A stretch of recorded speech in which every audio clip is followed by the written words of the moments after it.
नमस्ते। आज हम बात करेंगे जीन पियाजे के उस क्रांतिकारी काम की, एक ऐसी थ्योरी जिसने बच्चों के दिमाग को समझने का हमारा नजरिया ही हमेशा के लिए बदल दिया। पियाजे की पूरी थ्योरी जानते हैं इसी एक दमदार आइडिया पर टिकी है कि एक बच्चा असल में एक छोटा साइंटिस्ट है जो अपनी दुनिया खुद बनाता है, खुद समझता है। अब ये सुनने में तो सिंपल लगता है, पर इसने साइकोलॉजी को कैसे बदला, चलिए इसी को जरा और करीब से देखते हैं। तो ये थे जीन पियाजे, स्विट्जरलैंड के एक साइकोलॉजिस्ट, और इनका रिसर्च का तरीका बड़ा ही अनोखा था। इन्होंने किसी और पर नहीं, बल्कि अपने ही बच्चों पर स्टडी की। अब सोचिए, इस एक बात ने उस जमाने में कितनी दिलचस्पी और हाँ, कितना विवाद भी खड़ा किया होगा। पियाजे का मानना था कि भाई बच्चे का दिमाग कोई खाली स्लेट नहीं है जिसे हम भरते हैं। नहीं, बच्चे तो खुद एक्टिव होकर अपना ज्ञान बनाते हैं। वो अपनी दुनिया के साथ एक्सपेरिमेंट करने वाले छोटे वैज्ञानिक हैं। और सबसे बड़ी बात, जैसे जैसे उनकी उम्र बढ़ती है, उनकी इंटेलिजेंस, उनकी सोच बदलती है, डेवलप होती है। ये उस वक्त के लिए एक बहुत ही नई और रैडिकल सोच थी। अच्छा, तो विकास की इस पूरी जर्नी को समझने से पहले हमें उन 3 बेसिक टूल्स को समझना होगा जिनकी बात पियाजे ने की थी। पहला है स्कीमा। अब ये स्कीमा क्या है? इसे आप दिमाग की फाइलिंग कैबिनेट की तरह समझ सकते हैं। मतलब जानकारी के छोटे छोटे पैकेट्स जो हम दुनिया को समझने के लिए बनाते हैं। जैसे एक बच्चे के दिमाग में पक्षी का एक स्कीमा या एक फोल्डर बन जाता है जिसमें पंख, उड़ना, चोंच, ये सारी जानकारी होती है। फिर आता है एसिमिलेशन या आत्मसातीकरण। ये क्या है? ये है नई जानकारी को अपने पुराने बने बनाए स्कीमा में फिट करना। मतलब उसी बच्चे ने अगर पहली बार कबूतर देखा तो वो उसे अपने पक्षी वाले फोल्डर में ही डाल देगा। क्यों? क्योंकि उसमें भी पंख हैं, वो भी उड़ता है। बात फिट हो गई। लेकिन तब क्या हो जब जानकारी फिट न हो? यहीं पर आता है अकोमोडेशन यानी समायोजन। इसमें हम या तो अपने पुराने स्कीमा को बदलते हैं या फिर एक बिल्कुल नया बना लेते हैं। मान लीजिए जिस बच्चे को सिर्फ साइकिल के बारे में पता है वो एक मोटरसाइकिल देख ले। अब उसे अपने 2 पहियों वाली गाड़ी वाले स्कीमा को बदलना पड़ेगा। उसे अकोमोडेट करना पड़ेगा कि भाई इसमें तो इंजन भी होता है। तो पूरा खेल इसी बात का है।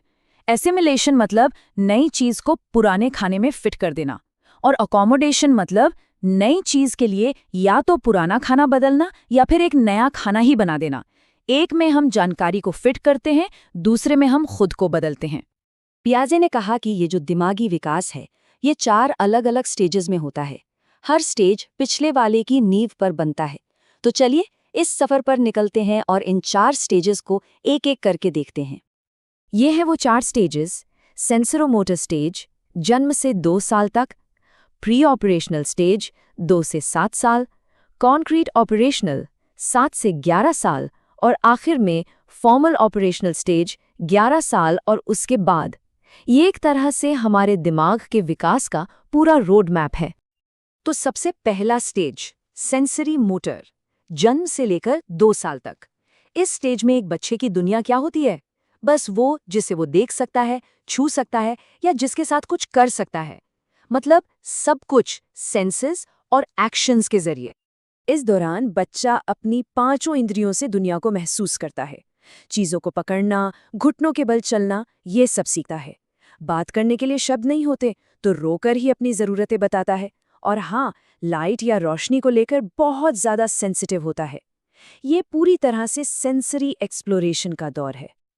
अब आते हैं दूसरे स्टेज पर, प्री ऑपरेशनल, 2 से 7 साल की उम्र। यहाँ बच्चा भाषा और सिंबल इस्तेमाल करना तो शुरू कर देता है, पर उसकी सोच में अभी भी लॉजिक नहीं होता। सब कुछ इंट्यूशन पर चलता है।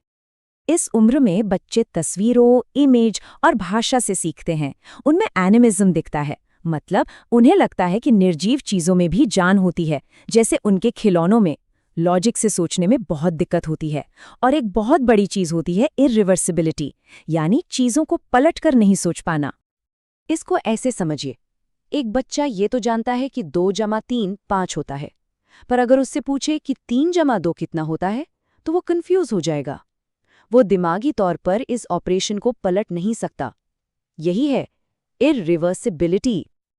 अब आता है एक बहुत बड़ा turning point, stage 3, concrete operational 7 से 11 साल, यहाँ से लॉजिकल सोच की शुरुआत होती है। पर एक शर्त है, लॉजिक सिर्फ उन चीज़ों पर काम करता है जो ठोस हैं, जिन्हें देखा या छुआ जा सकता है।